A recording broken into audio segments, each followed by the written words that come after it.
할렐루야. 귀한 예배의 자리에 오신 브레드 채플 성도 여러분 환영합니다. 이제 영과 진리로 마음을 모아서 예배를 드립시다. 찬송가 1장을 부르겠습니다.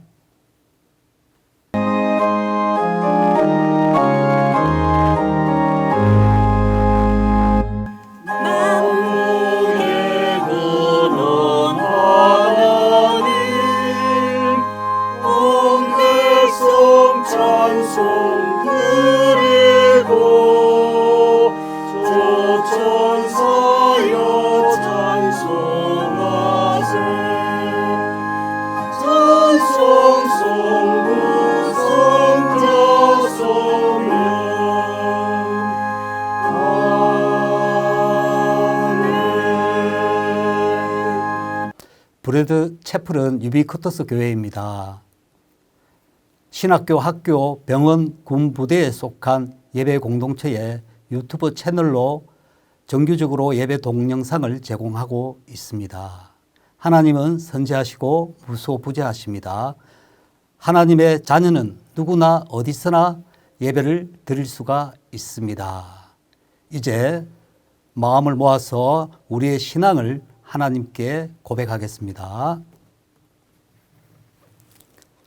나는 전능하신 아버지 하나님 천지의 창조주를 믿습니다. 나는 그의 유일하신 아들 우리 주 예수 그리스도를 믿습니다. 그는 성령으로 잉태되어 동정녀 마리아에게 나시고 본디오 빌라도에게 고난을 받아 십자가에 못 박혀 죽으시고 장사된 지 사흘 만에 죽은 자 가운데서 다시 살아나셨으며 하늘에 오르시어 전능하신 아버지 하나님 우편에 앉아 계시다가 거기로부터 살아있는 자와 죽은 자를 심판하러 오십니다. 나는 성령을 믿으며 거룩한 공교회와 성도의 교제와 죄를 용서받는 것과 몸의 부활과 영생을 믿습니다. 아멘. 피보다 진한 신앙을 우리가 고백을 드렸습니다. 이제 마음을 모아서 기도하겠습니다.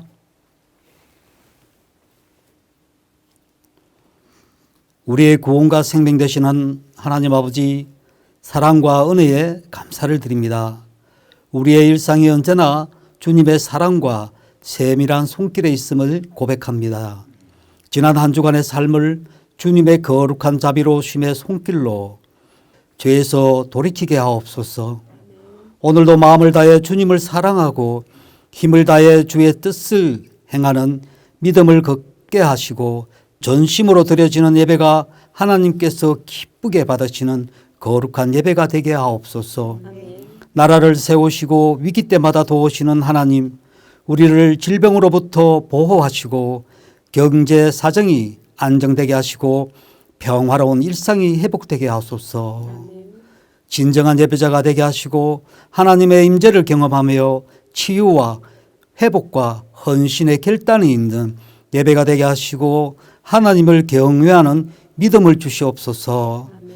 브레드 채플 청년들의 진로를 열어주시고 모든 성도들의 가정이 따뜻함과 기쁨이 넘치고 건강과 물질과 행복의 은혜를 주셔서 기도의 응답이 풍성하게 되는 역사를 하나님 아버지 우리 브레드 채플에 넘치게 하옵소서. 성교의 주인이신 하나님, 어려운 역정 속에서도 브레드 채플을 통해 복음의 확장이 지속되는 신비로운 역사를 허락하옵소서. 세계 각지에 계신 여러 성도님들이 우리 교회가 세워진 뜻을 알게 하시고 기둥 같은 일꾼들로 준비되게 하옵소서. 말씀을 전하시는 목사님께 성령 충만함을 주셔서 오늘 이 시간 드려지는 예배가 성령 충만한 예배가 되게 하옵소서. 예수님 이름으로 기도드리옵나이다. 아멘. 예배와 함께 한 주간을 시작하는 브레드 채플 성도 여러분, 하나님의 축복이 늘 함께 하시기를 바랍니다. 오늘 주시는 하나님의 말씀은 고린도전서 7장 3절입니다. 남편은 그 아내에 대한 의무를 다하고 아내도 그 남편에게 그러할지니라. 아멘. 여러분, 하나님은 사람을 남자와 여자로 지으셨습니다. 한 남자와 한 여자가 결혼해서 한 가정을 이루고 대를 잇고 행복하게 살도록 설계하셨습니다. 아주 최근에 세계 감리교회의 모체인 영국 감리교회가 남자와 남자, 여자와 여자 동성결혼을 하도록 교회법으로 승인을 했습니다. 2021년 6월 30일에 결정된 일입니다. 이 사건을 보도한 영국판 크리스천 투데이가 영국 감리교회는 죽었다, 감리교는 죽었다라는 그런 특종 기사 보도 논평을 내보냈습니다. 교회라는 조직체는 유지하고 있지만 사실상 예수 그리스도의 교회로서는 끝났다, 그런 뜻입니다. 영국 감리교회만 그런 게 아니라 영국의 퀘이커로부터 시작해서 상당히 많은 교회들이 그것을 결정하고 미합중국 장로교회 PCUSA 교회도 그것을 결정했습니다. 미국 연합감리교회는 찬성하는 grup과 찬성하지 않는 그룹이 갈등 없이 순조롭게 분리할 것이라는 계획안을 가지고 있습니다. 아마 조만간 그렇게 될 것 같습니다. 하나님은 남자와 여자를 만드시고 가정을 만드시게 하셔서 세세대대로 자손을 잇게 하시고 또 그 가정을 중심으로 사회가 구성되고 국가가 구성되고 하나님이 통치하는 이 세계의 질서가 유지되도록 만드셨습니다. 하나님은 왜 사람을 남자와 여자로 만드셨을까? 다 같이 남자든지 다 같이 여자든지 아니면 남자도 아니고 여자도 아닌 그런 존재로 만드시지 아니하고 하나님은 사람을 남자와 여자로 만드셨습니다. 남자가 되고 여자가 되는 것은 그 하나님의 절대적인 주권에 달려있는 겁니다. 성전환 수술을 해서 여자가 남자가 되고 남자가 여자가 되고 하는 이것은 그런 행위는 하나님의 창조 질서에 위배되고 하나님의 뜻에 위배되고 하나님이 이 세상을 설계하고 인간을 설계해서 이 땅에서 남자와 여자가 한 가정을 이루고 살도록 한 그 하나님의 계획에 위반되는 행동입니다. 그런데 바울은 결혼을 했을까요? 하지 않았을까요? 일반적으로 바울이 결혼하지 않았다고 생각합니다. 결혼을 했는지 안 했는지 그것을 정확히 밝히기란 어렵지만 제가 이 이야기를 통해서 오늘 하나님께서 저와 여러분에게 주는 하나님의 말씀, 메시지가 있습니다. 왜 하나님이 사람을 남자와 여자로 창조하셨을까? 그래서 두 사람이 결합해서 한 가정을 이루고 이 땅에서 살아가도록 한 그 중요한 이유가 있을 것이 아닌가? 그것이 무엇인가? 그것에 부합된 삶을 우리가 지금 살고 있는가 하는 것을 말씀드리려고 합니다. 바울 사도는 자신이 결혼을 했는지 결혼을 하지 않았는지 언급하지 않습니다. 자녀가 있다고도 말하지 않습니다. 그럼에도 불구하고 결혼을 하지 않은 사람이면 쉽게 말할 수 없는 아주 진지한 가정생활에 대해서 결혼에 대해서 이야기를 하고 있습니다. 고린도전서 7장에 기록되어 있습니다. 고린도전서 7장 2절 결혼을 하라. 남편은 아내를, 아내는 남편을 두라. 특별히 음행을 필요할 목적으로 결혼을 해라. 인간에게는 그 기본적인 그런 성에 대한 욕구가 있다는 것을 전제로 한 말씀입니다. 남편은 아내에 대한 의무를 다하라. 아내는 남편에 대한 의무를 다하라고 가르칩니다. 7장 2절. 여기 의무를 다하라는 말이 뭘까요? 남편은 땀을 흘리고 열심히 일해서 가정에 필요한 재원을 조달하고 돈을 벌고 가족을 먹여 살려라. 그런 말도 되겠죠? 아내에게 필요한 정서적, 감정적 필요도 채워주라. 그런 의미도 지니고 있는 것 같습니다. 남자와 여자가 한 가정을 이루고 함께 산다는 것은 어떤 의미에서 기적과 같은 일입니다. 정말 어려운 일인데 그것이 이루어지도록 서로 책임을 다하라고 가르치는 것일 수 있습니다. 남편은 아내에게 또 아내는 남편에게 심리적 의무를 책임을 다해라. 상대방의 마음을 헤아리지 아니하고 상대방이 무슨 생각, 무슨 느낌을 갖는지를 주목하지 않고 무턱대고 말하거나 행동하지 말라. 그런 의미일 수도 있습니다. 더 나아가서 이 의무를 다하라는 말은 이 맥락에서 보면 침소에서의 의무를 다하라는 말로도 풀이될 수 있습니다. 제가 지난 약 40년 동안 결혼 주례를 종종 했습니다.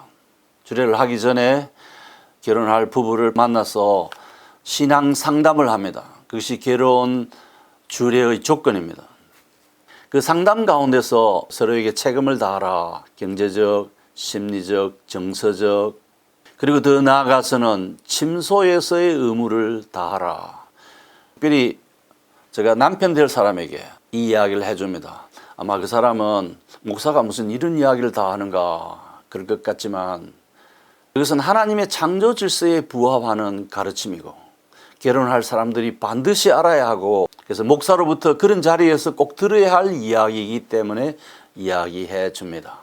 바울은 분방하지 말라, 별거하지 말라, 다만 기도한 틈을 얻을 목적으로 합의하여 얼마 동안 떨어져 있는 것은 가능하다. 여기 기도할 틈을 얻을 목적이라니까 기도원에 들어가 가지고 온종일 기도하는 그런 것만이 아니라 이 살다 보면 좀 떨어져 있어야 될 필요가 있을 수 있습니다. 그래서 그런 걸 포함해서 얼마 동안 떨어져 있을지라도 다시 합하라고 가르칩니다. 7장 5절. 그러면서 바울은 독신으로 살아가는 것에 대해서 남편을 잃은 과부가 재혼하는 것에 대해서 또 이혼에 대해서 하나님도 예수님도 믿지 아니한 불신자와 살아갈 것인가 헤어질 것인가에 대해서 혼기를 놓친 노처녀에 대해서 그리고 결혼 생활을 하는데 남편은 아내를 위해서 아내는 남편이 즐거워하는 것만을 위해서 살다가 보니까 정작 하나님 섬기기를 게을리하는 그런 문제에 대해서 약혼을 했는데 그 약혼자가 마음이 들지 않을 때 어떻게 해야 될 것인가 그리고 남편과 사별을 했을 때 아내와 사별을 했을 때 어떻게 할 것인가 등에 대해서 자세히 이야기하고 있습니다. 이것은 결혼을 하지 않은 사람으로서는 쉽게 말할 수 있는 그런 주제가 아니에요. 그래서 이 본문을 볼 때 아마도 바울은 결혼한 것 같다. 저는 그렇게 짐작이 됩니다. 오늘 우리 이야기는 바울이 진짜 결혼했느냐 안 했느냐 그걸 판별하는 것이 아니고 이런 메시지 가운데서 정작 하나님이 우리에게 주시는 메시지를 찾아내는데 오늘 저 설교의 목적이 있습니다. 결혼하고 이혼하고 별거하고 재혼하고 이러한 것은 그것이 긍정적이든 부정적이든 그것은 인간 삶의 한 현실입니다. 바울은 남편을 잃은 독신 과부들에 대해서 나처럼 그냥 지내는 것이 좋다. 7절 8절 나처럼 혼자 지내라. 재혼을 한다고 해서 잘못된 게 아니고 혼자 산다고 해서 모든 사람이 다 혼자 살아야 된다. 그런 것은 아니다.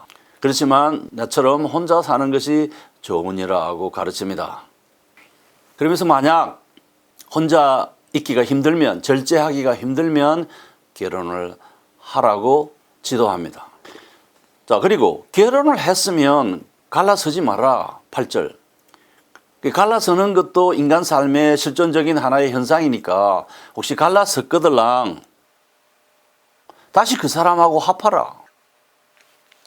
제가 21년 동안 봉사한 신학대학원에서 그 입학 조건 중에 하나가 함부로 이혼한 사람은 목사가 될 도덕적인 자격이 없다고 해서 늘 거절했습니다. 그래서 결혼 관계에 대한 증명, 내역을 확인할 수 있는 문서를 가져오도록 합니다. 그 엄격한 조건을 제시하는 겁니다. 저 위대한 교부 어거스틴처럼 예수 믿기 전에 있었던 일에 대해서는 상관치 않습니다. 그러나 예수 믿고 난 후에 이혼한 사람들은 교회 덕이 되지 않고 한 사회의 지도자로 설 수 있는 위상을 가진 자라고 할 수 없다고 해서 제재를 합니다. 근데 간혹 이런 분들이 있어요. 이혼을 하고 법적으로 그 서류 정리를 다 하고 나서 얼마 후에 다시 그 사람과 재혼을 한 경우가 있습니다. 바울이 그것을 이야기하고 있어요. 다시 합하라. 그리고 남편은 그 아내를 버리지 말라. 지금 이 바울 시대에 주로 남편이 아내를 버리는 현상들이 있었습니다.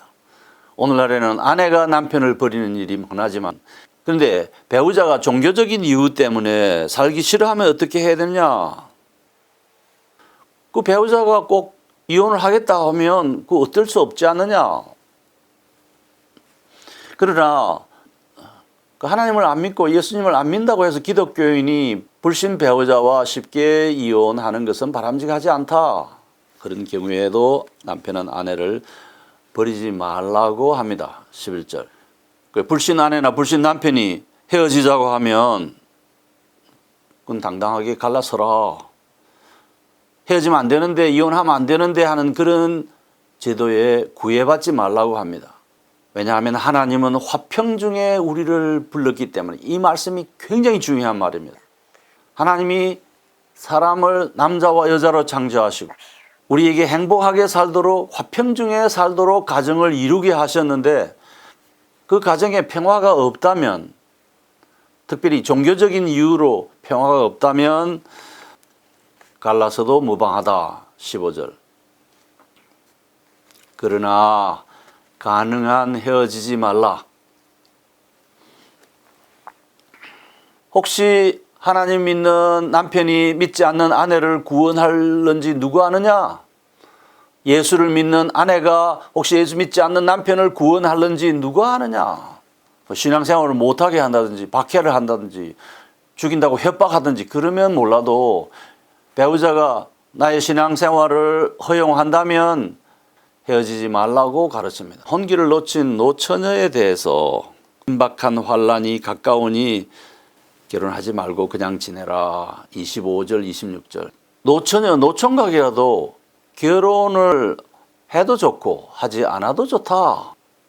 나이가 들어서 장가를 가나 시집을 가는 그것이 죄는 아니다라고 가르칩니다. 28절.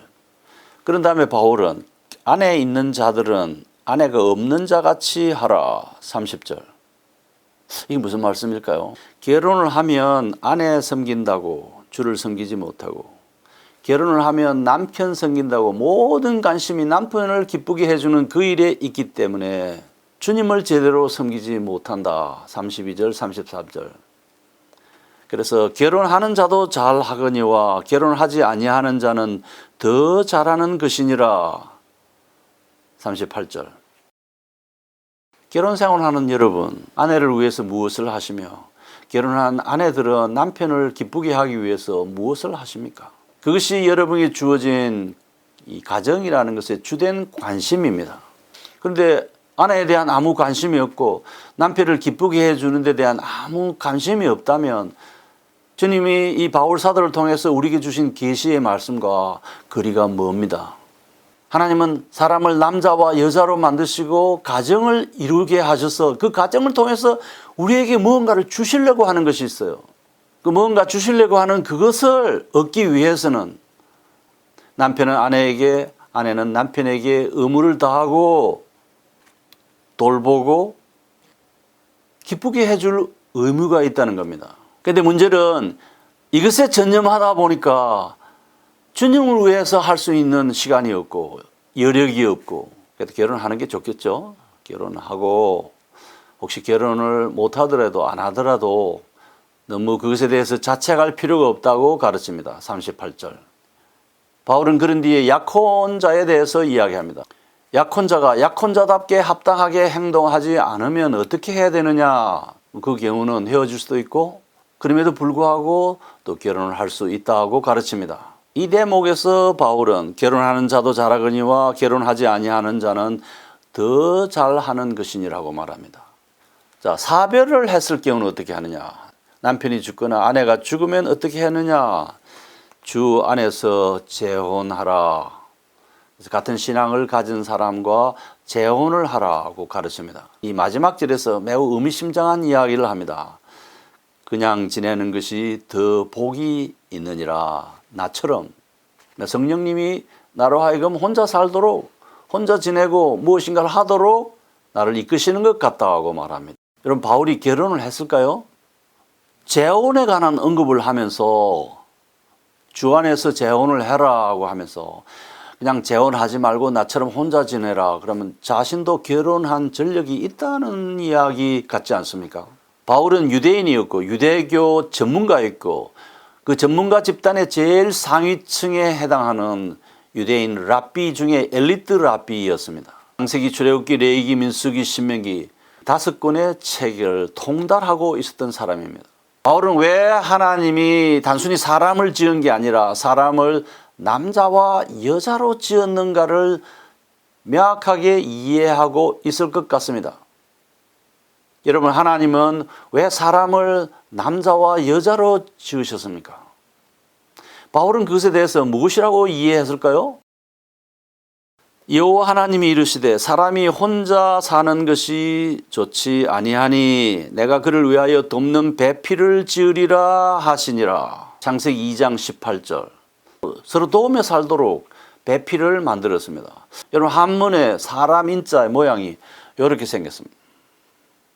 한 사람이 일을 하면 한 사람이 받쳐주고, 한 사람이 일을 하면 한 사람이 받쳐주고, 그래서 협력하면서 무엇인가를 추구하도록 만드셨어요. 돕는 배필, 헬핑 메이트라는 것이 그런 겁니다. 무슨 일을 할 때 도구를 들어 올려달라 단지 그런 뜻이 아니고 경제적, 심리적, 정서적, 감정적 그의 모든 것에 돕는 역할을 하도록 배필을 주셨습니다. 장로교인들이 선호하는 웨스트민스터 신앙 고백서의 개요를 요약한 소요리문답이라는 신앙 고백 문서가 있습니다. 그 제1문답이 사람의 제일된 목적이 무엇입니까? 사람의 존재하는 궁극의 목적이 무엇입니까? 라고 묻습니다. 사람이 생명을 유지하고 살아가는데 가장 중요한 목적은 하나님을 영화롭게 하고 영원토록 그를 enjoy, 즐거워하는 것입니다. 하나님을 즐기는 것입니다. 하나님을 누리는 것입니다. 라고 답합니다. 그것이 개혁교회, 개혁신앙의 핵심입니다. 그러면 이 가정과 결혼 문제에 있어서 하나님을 영화롭게 하는 것이 무엇이고 이것과 관련해서 하나님을 영원토록 즐거워하는 것이 무엇이겠습니까? 하나님께서 사람을 남자와 여자로 창조하시고 서로 돕는 배필이 되게 하시고 결혼이라는 제도를 만드시고 자손을 번성하게 하셨어요. 그래서 우리가 남편은 아내에게 대한 의무를 다하고 아내는 남편의 의무를 다할 그때에 그 가정이 평화가 있고 기쁨이 있고 스위트 홈이 되도록 그 가정이 홈 스위트 홈이 되도록 하나님은 그것을 위해서 가정을 설계하시고 인간들에게 그 가정 제도를 허락하셨습니다. 그러면 만약 결혼을 했는데 그 가정이 행복하지 않으면 그럼 이혼하면 좋으냐? 전체적인 원리는 어떤 경우든 이혼은 바람직하지 않다.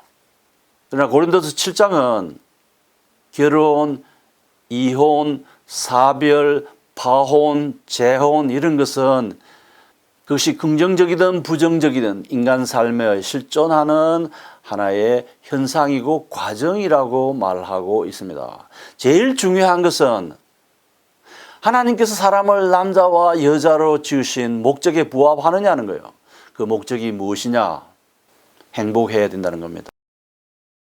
사람이 행복하게 살도록 하나님은 남자와 여자를 창조하셨고 행복하게 살도록 가정을 만드셨고 그 행복하게 살도록 남편은 아내에게 의무를 다하고 아내는 남편을 기쁘게 해주는 그 일에 초점을 두도록 하셨어요.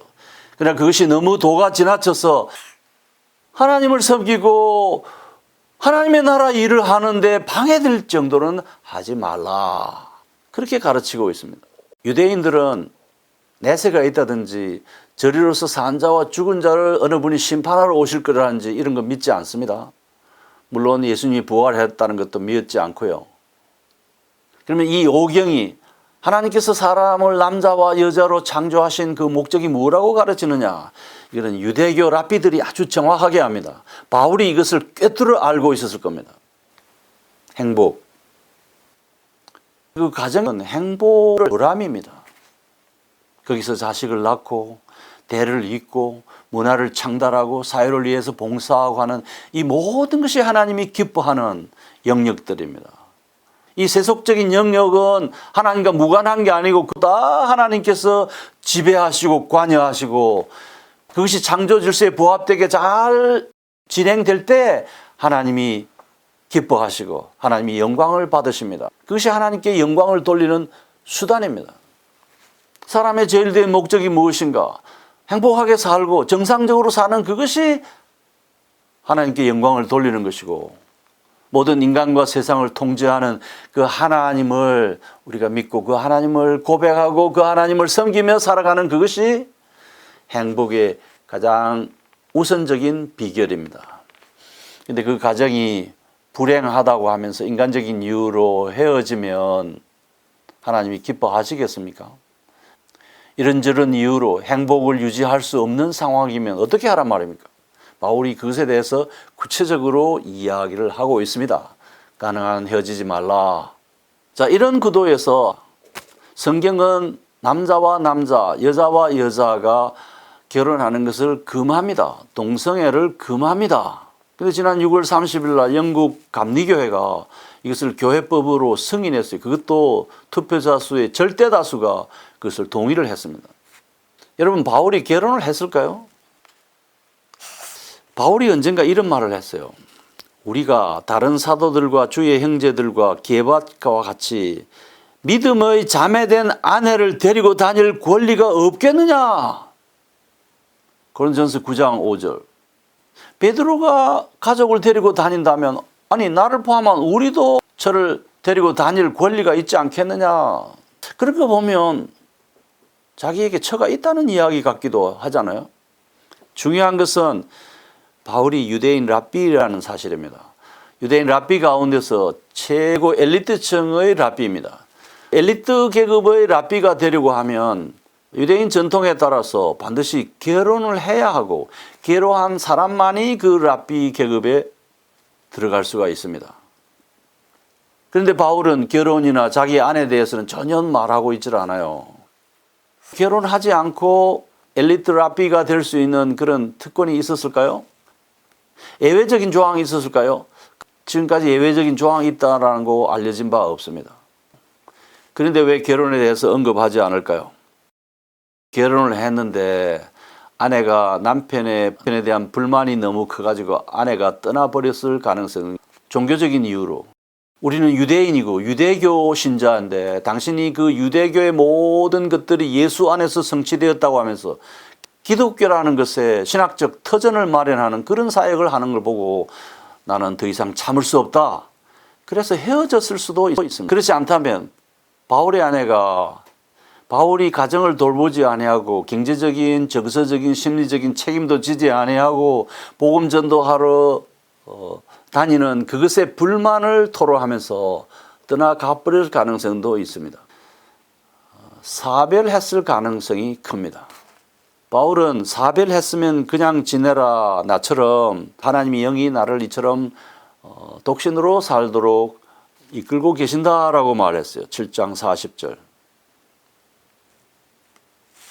아내가 교통사고로든지 뭐 이런저런 이유로 끔찍한 사고를 당해서 그래서 그 아내와 사별을 했을 가능성이 없지 않습니다. 추정할 수 있는 것 가운데 최악의 경우는 그 아내가 악처라서 도저히 함께 살 수 없는 상황이라서 기억에서조차 깡그리 그 처를 잊어버리고 싶었기 때문에 단 한 번도 언급하지 않은 게 아닌가, 그런 생각이 듭니다. 처가 있었으면 자식들도 있었을 가능성이 크지요. 그런데 그 자식들조차도 너무 고통스러워서 생각조차 하고 싶지 않을 그런 처지였을 수 있습니다. 그런 까닭으로 바울은 자기 아내나 가정이나 자기 자식들에 대해서 일체 언급하지 않은 것 같습니다. 물론 결혼 안 했을 가능성이 크지요. 결혼에 관한 이런 가르침들은 예수 믿는 사람은 대충 알고 있는 내용이지 않습니까? 오늘 제가 여러분에게 드리는 메시지는 이겁니다. 왜 하나님이 사람을 남자와 여자로 지으셔서 돕는 배필이 되게 하고 가정을 이루어서 이 땅에 살게 하셨을까요? 하나님이 인간을 창조한 목적을 성취하기 위해서, 그 목적이 무엇인가? 하나님을 영화롭게 하고 영원토록 그를 즐거워하기 위해서 남자와 여자, 결혼, 그리고 가정이라는 이걸 통해서 하나님이 무슨 영광을 받으시고 어떻게 우리 인간들이 그 하나님을 즐거워할 수 있겠습니까? 우리가 행복하게 살면 그 자체가 하나님께 영광이 되고, 우리가 평화롭게 기쁨 가운데 가정생활을 하면 그것을 하나님이 기뻐하시고 즐거이 받으시고, 하나님이 우리에게 행복을 주시려고 사람을 남자와 여자로 만드셨습니다. 제 목사님, 그거 누구 모르는 사람이 있습니까? 아니요. 안다고 하지만 왜 가정마다 불화가 심하고, 왜 이혼이 심하고, 창조 질서에 따라서 남자와 여자가 결혼하지 않고 남자 여자끼리 결혼하는, 그래서 남자 며느리 여자 사위를 볼 수 있는 이런 제도를 교회법으로 규정하는 이런 불행한 시대가 되었습니까? 하나님의 창조 질서에 부합하는 그 세계로 돌아가야만 하나님이 우리를 위해서 설계한 그 참된 행복을 얻을 수 있고 평화를 누릴 수 있습니다. 우리 브레드 채플 교우들, 여러분 가정에 하나님이 위로와 평안의 복을 더하셔서 이 한 주간도 행복하시고 여러분 가정에 평안이 넘치기를 기원합니다. 아멘. 많은 은혜 받으셨습니까? 찬송 559장 부르신 뒤에 목사님께서 축도하심으로 오늘 준비한 모든 예배를 마치겠습니다.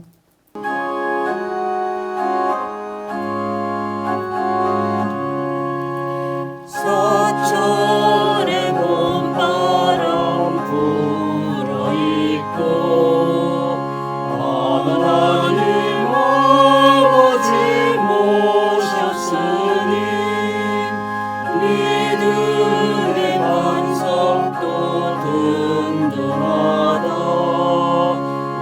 우리 집 즐거운 동산이라. 고마워라 임마누엘, 예수만 섬기는 우리 집. 고마워라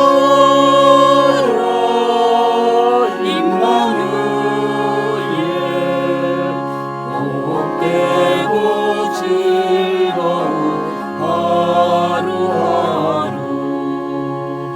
어머니 우리를 보이시고 동리들 사랑에 뭉쳐있고 기쁨과 서름도 같이 하네. 한밤의 조가도 천국이라. 고마워라 임마누엘, 예수만 섬기는 우리 집. 고마워라 임마누엘, 복되고 즐거운 하루하루.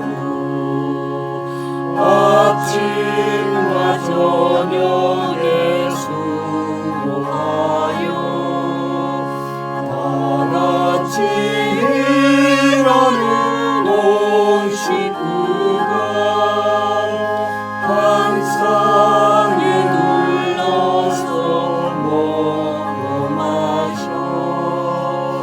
여기가 우리의 낙원이라. 고마워라 임마누엘, 예수만 섬기는 우리 집. 고마워라 임마누엘, 복되고 즐거운 하루하루. 이제 하나님의 복을 받읍시다.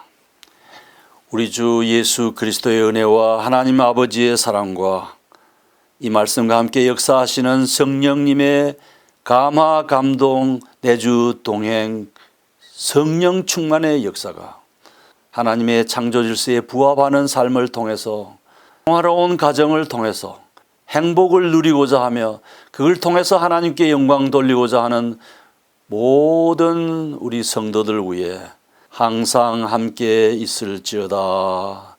아멘.